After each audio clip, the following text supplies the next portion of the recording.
Des idées de lecture?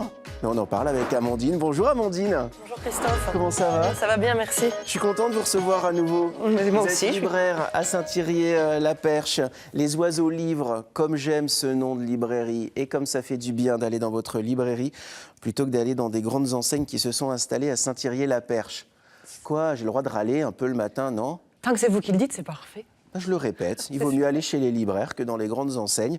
Quand bien même dans les grandes enseignes, il y a aussi de très bons libraires. Mais on ne peut pas se plaindre de la disparition de nos commerces si on n'y va pas. C'est dit. Des idées de lecture avec vous, Amandine. Votre première sélection. Alors là, je vous présente Ugly Princess. C'est le 5e tome d'une série d'un shoujo manga. Donc c'est pour les jeunes filles à partir de 10-11 ans. D'accord. Donc Moi, l'héroïne... j'ai pas le droit, donc. Vous pouvez le lire si quand même, il faut voir. Ben, ça permet vraiment de recomprendre, de se remettre dans la peau de ces jeunes filles un petit peu complexées. Mito Meguro, c'est une jeune fille donc, qui est un petit peu rondelette, qui rougit très vite, qui n'est pas gracieuse en fait, et qui du coup a beaucoup de mal à aller vers les autres. Donc autour de cette série, on va la voir faire des progrès un petit peu, aussi bien vis-à-vis des garçons que même de l'ensemble de ses relations en fait, pour trouver des amis. Vous êtes en train de nous dire que ce genre de lecture peut aider les adolescentes à se sentir mieux dans leur peau et à aller bien. Et puis c'est très ludique pour les adolescents, les mangas, parce que en fait, ça se lit à l'envers. Oui, tout à fait. C'est ça, vous nous expliquez? Voilà, donc le manga se lit en partant de la fin, et puis après on continue normalement, mais voilà. Mais voilà, ça se lit à l'envers, donc ça fonctionne bien. Voilà, et donc là, c'est une maison d'édition Akata qui est en Haute-Vienne, qui est au nord de Limoges, à Rancon, et qui donc traduit et adapte des mangas japonais. Il se passe des choses dans notre région quand oui. on vous le dit. Ça, c'était le premier choix d'Amandine. Deuxième choix. Alors là aussi, on parle d'un éditeur régional, puisque c'est les Ardents Éditeurs, avec le Grimoire Pourpre. Voilà. Donc en fait, les Ardents donc, sont à Limoges et ils ont une série qui est pour les jeunes, qui est par un auteur, illustrateur, BDiste à Limoges aussi, Michael Bettinelli, Le Grimoire Pourpre. Alors là, j'ai amené celui que vous montrez, c'est le tome 4, le précédent. Mais ça, c'est le précédent. Voilà, parce que le 5 est sous presse actuellement, c'est le facsimilé. C'est la facture du 5, hein, c'est la couverture du 5 que l'on vient de voir. Ah pardon, excusez-moi. On vient de voir le 5. Moi, Pardon. je montre le 4, comme ça, si vous voulez toute la série, vous les aurez. Et ça, c'est le 5, Amandine. Très bien, voilà. C'est le 5 avec, vous êtes des privilégiés parce qu'il n'est pas sorti, on a déjà les premières planches. Voilà, il est sous presse en fait, donc c'est pour ça qu'on n'a pas pu l'amener. J'avais amené donc un facsimilé pour voilà. Donc c'est la fin de la série. Donc c'était une série en 5 tomes. On est enfin arrivé au bout de l'intrigue, donc des aventures de Manon et Jean, donc deux ados qui ont une quinzaine d'années et qui héritent d'un grimoire pourpre qui rassemble les légendes du diable.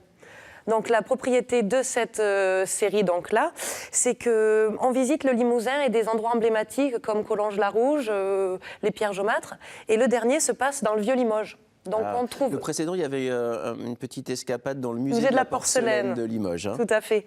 Donc ça permet vraiment aux jeunes aussi de découvrir le patrimoine historique. Et donc l'essentiel des légendes qui font de la base du récit sont des vraies légendes du diable. Que l'auteur a documenté sur Bettinelli. Bettinelli. Voilà. Et puis, dans l'un des tomes, il y avait même une équipe de France 3 qui était dessinée dans le Grimoire Pourpre. Ça nous avait fait très plaisir. C'est donc le tome 5 du Grimoire Pourpre et le dernier. Donc, vous venez de nous l'annoncer. Je pensais qu'il y en aurait plus, mais c'est donc le dernier. Et qui finit en beauté parce que tout se dénoue, tout s'éclaire. Donc, il y a une vraie intrigue et c'est vraiment un plaisir de le lire. Ça, c'est pareil, si on veut partager ces lectures avec des ados, là, on se régale. C'est vrai. Pour les parents qui ont envie de... Et puis en plus, ça permet de voyager dans la région et ça fait... Et puis les Ardents Éditeurs, quand même. Quelle belle maison. Mais non, mais je suis fan parce qu'ils font un travail de très très belle facture. Deux autres coups de cœur et deux autres choix lecture, c'est À table et Marche seul. Voilà. Alors là, on est sorti du régional parce qu'on est chez un éditeur à Thiers, à Paris. Là, c'était pour vous montrer le travail en pédagogie Montessori de Marie-Hélène Place et Caroline Fontaine-Riquier, qui ont adapté une série qui marchait très bien, qui était très bien adaptée en pédagogie Montessori pour les enfants de 3 à 6 ans. Ouais. Et depuis 2 ans, elles ont démarré cette collection-là. Et donc, on a Bébé Balthazar dans des dessins tout doux, où vraiment l'objet, le sujet sont en valeur, il n'y a pas de décor, on ne se noie pas. C'est hyper simple, c'est très épuré. Voilà, c'est très épuré, mais alors là, celui-là, il est formidable à table, parce que petit Balthazar est à table, il va manger, nourrir son petit doudou Pépin, puis il va renverser de l'eau sur la table, il va l'essuyer tout seul avec l'éponge, et après, il va aller faire sa vaisselle. Et en fait, les enfants, ils apprennent jamais aussi bien qu'en voyant l'exemple. Ça ne sert à rien de leur dire comment il faut faire. Il faut juste qu'ils voient, qu'ils nous voient faire. Et donc, c'est la force de cette collection-là. Ça s'appelle Bébé Balthazar à table. Et puis, dans la même série, il y a Bébé marche tout seul. C'est quoi? C'est, on va dire, un 3 ans, un 4 ans? Ah oui, alors, non, alors de 6 mois à 2 ans et demi, 3 ans. Mais ça fonctionne Voilà. parce que les pages sont très très épaisses. Voilà, donc elles sont cartonnées en fait. Donc comme elles sont cartonnées, le bébé peut mordre dedans, peut les toucher. C'est Voilà. ça qui est bien. Les bouts arrondis, c'est le premier livre à manipuler avant que l'enfant s'intéresse du tout au contenu. Plus tard, il va aimer nommer les choses parce qu'on est dans son environnement quotidien. On peut lui décrire donc. Voilà, c'est tout ce qu'il connaît à sa maison, donc c'est facile d'utiliser le vocabulaire de base. Et encore plus tard, quand il a 2 ans, voilà, les parents vont pouvoir raconter l'histoire. Et il y a toujours une petite pépite, et donc dans celle-là, c'est très, voilà, à la fin, vous avez une animation. Si vous bougez, notre petit Balthazar marche. Oh, et Voilà. Thierry va nous montrer ça. Regarde, Thierry qui est sur cette caméra-là, un peu comme les pop-up. Voilà, il y a toujours. Voilà. Ah, c'est hyper rigolo ça. C'est bien ça, c'est une belle, c'est chez Hatier Jeunesse, belle idée. Alors, il se passe des choses dans notre région, on n'arrête pas de vous le dire depuis le début de l'émission, et des salons littérature jeunesse, il y en a partout. Il en manquait un à Saint-Thierry-la-Perche, et forcément, c'est le salon dont vous êtes venu nous parler. Il aura lieu samedi 25 mars, Amandine. Oui, tout à fait. Donc, à Saint-Thierry-la-Perche. Voilà, notre premier salon de littérature jeunesse, donc, qui a été initié avec la bibliothèque. Ouais. Il se passe à la bibliothèque toute la journée du samedi. En fait, le salon, c'est la deuxième partie d'une manifestation littéraire qui a commencé la veille.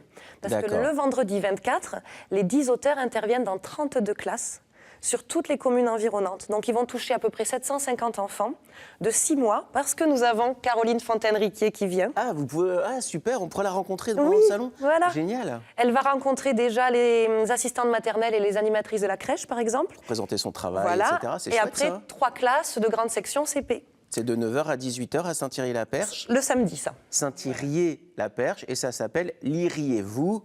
Tadam, tadam, tadam. Merci beaucoup, Amandine, pour ces belles idées de lecture.